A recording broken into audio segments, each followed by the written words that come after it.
ओम नमो भगवते वासुदेवाय। सच्चिदानंद स्वरूप भगवान श्री कृष्ण को हम नमस्कार करते हैं, जो जगत की उत्पत्ति, स्थिति और विनाश के हेतु तथा आध्यात्मिक, आदिदेविक और आदि भौतिक तीनों प्रकार के तापों का नाश करने वाले हैं। जिस समय श्री सुखदेव जी का यज्ञोपवीत संस्कार भी नहीं हुआ था तथा लौकिक वैदिक कर्मक अनुष्ठान का अवसर भी नहीं आया था, तभी उन्हें अकेले ही संन्यास लेने के लिए घर से जाते देखकर उनके पिता व्यास जी विरह से कातर होकर पुकारने लगे, बेटा बेटा तुम कहाँ जा रहे हो। उस समय वृक्षों ने तन्मय होने के कारण श्री सुखदेव जी की ओर से उत्तर दिया था। ऐसे सर्वभूत हृदय स्वरूप श्री सुखदेव मुनि को हम नमस्कार करते हैं। एक बार भगवत कथा अमृत का रसास्वादन करने में कुशल मुनिवर शौनक जी ने नैमिषारण्य क्षेत्र में विराजमान महामती सूत जी को नमस्कार करके उनसे पूछा। शौनक जी बोले, सूत जी, आपका ज्ञान अज्ञान अंधकार को नष्ट करने के लिए करोड़ों सूर्य के समान है। आप हमारे कानों के लिए रसायन अमृत स्वरूप सार गर्भित कथा कहिए। भक्ति, ज्ञान और वैराग्य से प्राप्त होने वाले महान विवेक की वृद्धि किस प्रकार होती है तथा वैष्णव लोग किस तरह इस माया मोह से अपना पीछा छुड़ाते हैं। इस घोर कलिकाल में जीव प्राय आसुरी स्वभाव के हो गए हैं। विविध क्लेशों से आक्रांत इन जीवों को शुद्ध देवी शक्ति संपन्न बनाने का सर्वश्रेष्ठ उपाय क्या है। सूत जी, आप हमें कोई ऐसा शाश्वत साधन बताइए जो सबसे अधिक कल्याणकारी तथा पवित्र करने वालों में भी पवित्र हो तथा जो भगवान श्री कृष्ण की प्राप्ति करा दे। चिंतामणि केवल लौकिक सुख दे सकती है और कल्पवृक्ष अधिक से अधिक स्वर्गीय संपत्ति दे सकता है, परंतु गुरुदेव प्रसन्न होकर भगवान का योगी दुर्लभ नित्य बैकुंठ धाम दे देते हैं। सूत जी ने कहा, शौनक जी, तुम्हारे हृदय में भगवान का प्रेम है, इसलिए मैं विचार कर तुम्हें संपूर्ण सिद्धांतों का निष्कर्ष सुनाता हूँ, जो जन्म मृत्यु के भय का नाश कर देता है, जो भक्ति के प्रवाह को बढ़ाता है और भगवान श्री कृष्ण की प्रसन्नता का प्रधान कारण है। मैं तुम्हें वह साधन बतलाता हूँ, उसे सावधान होकर सुनो। श्री सुखदेव जी ने कलयुग में जीवों के काल रूपी सर्प के मुख का ग्रास होने के त्रास का आत्यंतिक नाश करने के लिए श्रीमद् भागवत शास्त्र का प्रवचन किया है। मन की शुद्धि के लिए इससे बढ़कर कोई साधन नहीं है। जब मनुष्य के जन्म जन्मांतर का पुण्य उदय होता है, तभी उसे इस भागवत शास्त्र की प्राप्ति होती है। जब सुखदेव जी राजा परीक्षित को यह कथा सुनाने के लिए सभा में विराजमान हुए, तब देवता लोग उनके पास अमृत का कलश लेकर आए। देवता अपना काम बनाने में बड़े कुशल होते हैं, अतः यहाँ भी सबने सुखदेव मुनि को नमस्कार करके कहा, आप यह अमृत लेकर बदले में हमें कथा अमृत का दान दीजिए। इस प्रकार परस्पर विनिमय अदला बदली हो जाने पर राजा परीक्षित अमृत का पान करें और हम सब श्रीमद् भागवत रूप अमृत का पान करेंगे। इस संसार में कहाँ कांच और कहाँ महामूल्य मणि तथा कहाँ सुधा और कहाँ कथा। श्री सुखदेव जी ने यह सोचकर उस समय देवताओं की हंसी उड़ा दी। उन्हें भक्ति शून्य कथा का अनधिकारी जानकर कथा अमृत का दान नहीं किया। इस प्रकार यह श्रीमद् भागवत की कथा देवताओं को भी दुर्लभ है। पूर्व काल में श्रीमद् भागवत के श्रवण से ही राजा परीक्षित की मुक्ति देखकर ब्रह्मा जी को भी बड़ा आश्चर्य हुआ था। उन्होंने सत्यलोक में तराजू बांधकर सब साधनों को तौला। अन्य सभी साधन तौल में हल्के पड़ गए। अपने महत्व कारण भागवत ही सबसे भारी रहा। यह देखकर सभी ऋषियों को बड़ा विस्मय हुआ। उन्होंने कलयुग में इस भगवत रूप भागवत शास्त्र को ही पढ़ने सुनने से तत्काल मोक्ष देने वाला निश्चय किया। सप्ताह विधि से श्रवण करने पर यह निश्चय भक्ति प्रदान करता है। पूर्व काल में इसे दयापरायण सनक आदि ने देव ऋषि नारद को सुनाया था। यद्यपि देव ऋषि ने पहले ब्रह्मा जी के मुख से इसे श्रवण कर लिया था, तथापि सप्ताह श्रवण की विधि तो उन्हें सनक आदि ने ही बताई थी। सौनक जी ने पूछा, सांसारिक प्रपंच से मुक्त एवं विचरणशील नारद जी का सनकादि के साथ संयोग कहाँ हुआ और विधि विधान के श्रवण में उनकी प्रीति कैसे हुई? सूत जी ने कहा, अब मैं तुम्हें वह भक्तिपूर्ण कथानक सुनाता हूँ जो श्री सुखदेव जी ने मुझे अपना अनन्य शिष्य जानकर एकांत में सुनाया था। एक दिन विशालापुरी में चारों निर्मल ऋषि सत्संग के लिए आए। वहां उन्होंने नारद जी को देखा। सनक आदि ने पूछा, ब्राह्मण, आपका मुख उदास क्यों हो रहा है? आप चिंता आतुर कैसे हैं? इतनी जल्दी जल्दी आप कहाँ जा रहे हैं और आपका आगमन कहाँ से हो रहा है? इस समय तो आप उस पुरुष के समान व्याकुल जान पड़ते हैं जिसका सारा धन लुट गया हो। आप जैसे आसक्ति रहित पुरुषों के लिए यह उचित नहीं है। इसका कारण बताइए। नारद जी ने कहा, मैं सर्वोत्तम लोक समझकर पृथ्वी में आया था। यहाँ पुष्कर, प्रयाग, काशी, गोदावरी, नासिक, हरिद्वार, कुरुक्षेत्र, श्रीरंग और सेतुबंध आदि कई तीर्थों में मैं इधर उधर विचरता रहा, किंतु मुझे कहीं भी मन को संतोष देने वाली शांति नहीं मिली। इस समय अधर्म के सहायक कलयुग ने सारी पृथ्वी को पीड़ित कर रखा है।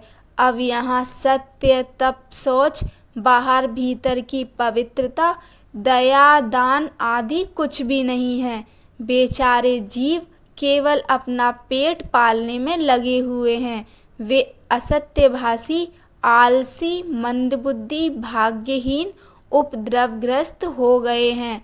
जो साधु संत कहे जाते हैं वे पूरे पाखंडी हो गए हैं। देखने में तो वे विरक्त हैं, किंतु स्त्री धन आदि सभी का परिग्रह करते हैं। घरों में स्त्रियों का राज्य है। साले सलाहकार बने हुए हैं। लोभ से लोग कन्या विक्रय करते हैं और स्त्री पुरुषों में कलह मचा रहता है। महात्माओं के आश्रम, तीर्थ और नदियों पर यवनों विधर्मियों का अधिकार हो गया है। उन दुष्टों ने बहुत से देवालय भी नष्ट कर दिए हैं। इस समय यहाँ ना कोई योगी है, ना सिद्ध है, ना ज्ञानी है और ना सत्कर्म करने वाला ही है।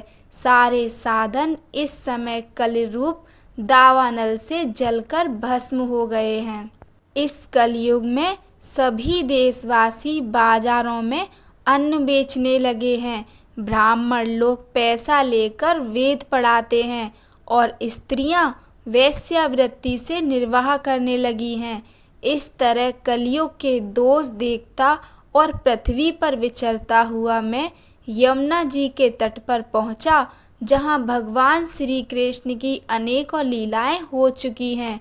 मुनिवरों सुनिए, वहां मैंने एक बड़ा आश्चर्य देखा। वहां एक युवती स्त्री खिन्न मन से बैठी थी। उसके पास दो वृद्ध पुरुष अचेत अवस्था में पड़े जोर जोर से सांस ले रहे थे। वह तरुणी उनकी सेवा करती हुई कभी उन्हें चेत कराने का प्रयत्न करती और कभी उनके आगे रोने लगती थी। वह अपने शरीर के रक्षक परमात्मा को दसों दिशाओं में देख रही थी। उसके चारों ओर सैकड़ों स्त्रियां उसे पंखा झल रही थीं और बार बार समझाती जाती थीं। दूर से यह सब चरित्र देखकर मैं कुतूहलवश उसके पास चला गया। मुझे देखकर वह युवती खड़ी हो गई और बड़ी व्याकुल होकर कहने लगी। युवती ने कहा, अजी महात्मा जी, क्षण भर ठहर जाइए और मेरी चिंता को भी नष्ट कर दीजिए। आपका दर्शन तो संसार के सभी पापों को सर्वथा नष्ट कर देने वाला है। आपके वचनों से मेरे दुख की भी बहुत कुछ शांति हो जाएगी। मनुष्य का जब बड़ा भाग्य होता है तभी आपके दर्शन हुआ करते हैं। नारद जी कहते हैं, तब मैंने उस स्त्री से पूछा, देवी तुम कौन हो? ये दोनों पुरुष तुम्हारे क्या होते हैं और तुम्हारे पास ये कमल नयनी देवियाँ कौन हैं? तुम हमें विस्तार से अपने दुख का कारण बताओ। युवती ने कहा, मेरा नाम भक्ति है। ये ज्ञान और वैराग्य नामक मेरे पुत्र हैं। समय के फेर से ही ये ऐसे जर्जर हो गए हैं। ये देवियाँ गंगा जी आदि नदियाँ हैं। ये सब मेरी सेवा करने के लिए ही आई हैं। इस प्रकार साक्षात देवियों के द्वारा सेवित होने पर भी मुझे सुख शांति नहीं है। तपोधन, अब ध्यान देकर मेरा वृतांत सुनिए। मेरी कथा वैसे तो प्रसिद्ध है, फिर भी उसे सुनकर आप मुझे शांति प्रदान करें। मैं द्रविड़ देश में उत्पन्न हुई, कर्नाटक में बढ़ी, कहीं कहीं महाराष्ट्र में सम्मानित हुई, किंतु गुजरात में मुझको बुढ़ापे ने आ घेरा। वहाँ घोर कलयुग के प्रभाव से पाखंडियों ने मुझे अंग भंग कर दिया। चिरकाल तक यह अवस्था रहने के कारण मैं अपने पुत्रों के साथ दुर्बल और निस्तेज हो गई। अब जब से मैं वृंदावन आई तब से पुनः परम सुंदरी स्वरूपवती नवयुवती हो गई हूँ, किंतु सामने पड़े हुए ये दोनों मेरे पुत्र थके मांदे दुखी हो रहे हैं। अब मैं यह स्थान छोड़कर अन्यत्र जाना चाहती हूँ। ये दोनों बूढ़े हो गए हैं, इसी दुख से मैं दुखी हूँ। मैं तरुणी क्यों और ये दोनों मेरे पुत्र बूढ़े क्यों? हम तीनों साथ साथ रहने वाले हैं, फिर यह विपरीतता क्यों? होना तो यह चाहिए कि माता बूढ़ी हो और पुत्र तरुण। इसी से मैं आश्चर्यचकित चित्त से अपनी इस अवस्था पर शोक करती रहती हूँ। आप परम बुद्धिमान एवं योग निधि हैं, इसका क्या कारण हो सकता है, बताइए। नारद जी ने कहा, साध्वी, मैं अपने हृदय में ज्ञान दृष्टि से तुम्हारे संपूर्ण दुख का कारण देखता हूँ। तुम्हें विषाद नहीं करना चाहिए। श्री हरि तुम्हारा कल्याण करेंगे। सूत जी कहते हैं, मुनिवर नारद जी ने एक क्षण में ही उसका कारण जानकर कहा। नारद जी ने कहा, देवी सावधान होकर सुनो, यह दारुण कलयुग है। इसी से इस समय सदाचार, योग मार्ग और तप आदि सभी लुप्त हो गए हैं।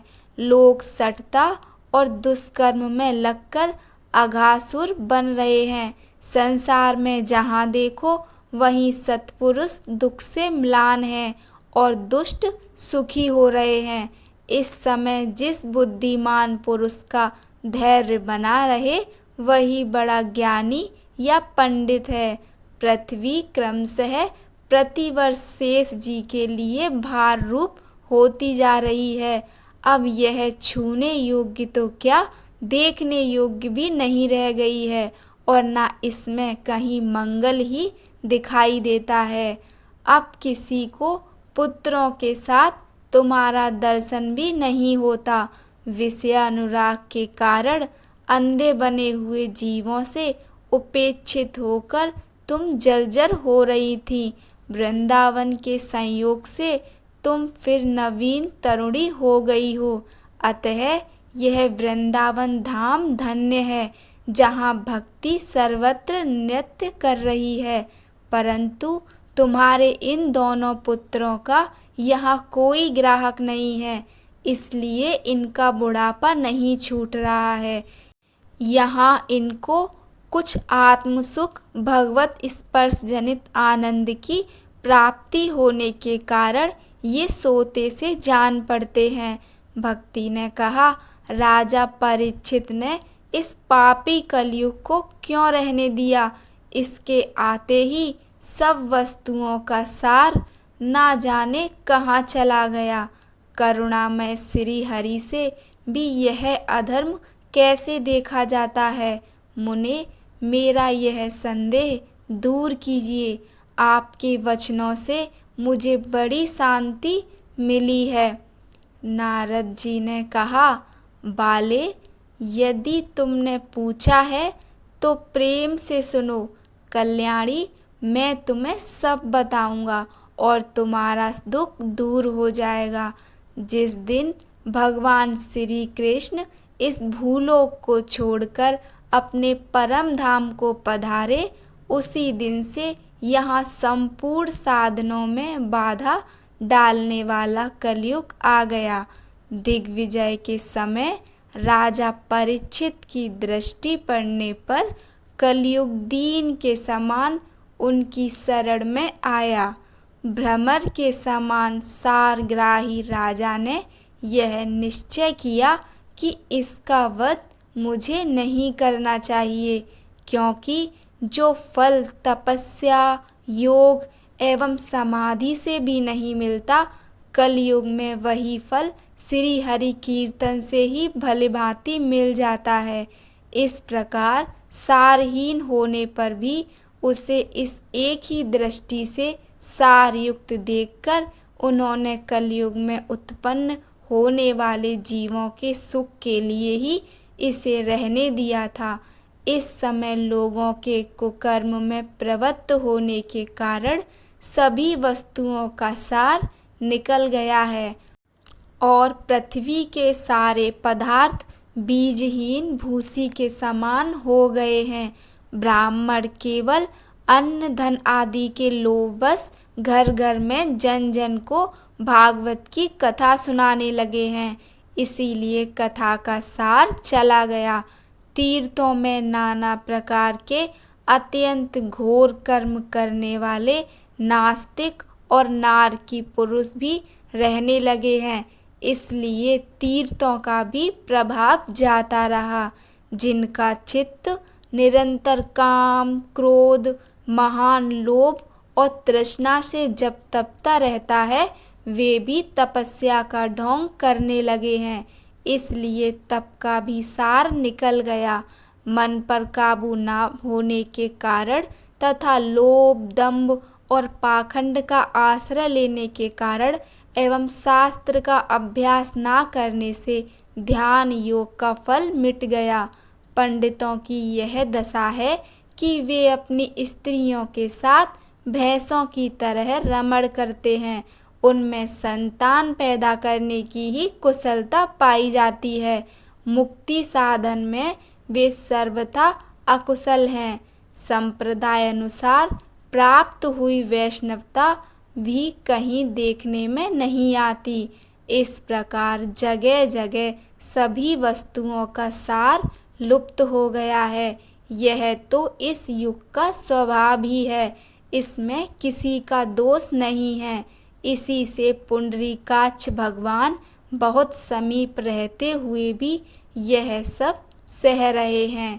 सूत जी कहते हैं, शौनक जी, इस प्रकार देव ऋषि नारद के वचन सुनकर भक्ति को आश्चर्य हुआ। उसने जो कुछ कहा फिर उसे सुनिए। भक्ति ने कहा, देवऋषि आप धन्य हैं, मेरा बड़ा सौभाग्य था जो आपका समागम हुआ। संसार में साधुओं का दर्शन ही समस्त सिद्धियों का परम कारण है। आपका केवल एक बार का उपदेश धारण करके कयाधु कुमार प्रहलाद ने माया पर विजय प्राप्त कर ली थी। ध्रुव ने भी आपकी कृपा से ही ध्रुव पद प्राप्त किया था। आप सर्व मंगलमय और साक्षात श्री ब्रह्मा जी के पुत्र हैं। मैं आपको नमस्कार करती हूँ। आप चैनल को सब्सक्राइब कर लीजिए जिससे आगे आने वाली भागवत की वीडियो आपको मिल सके। धन्यवाद।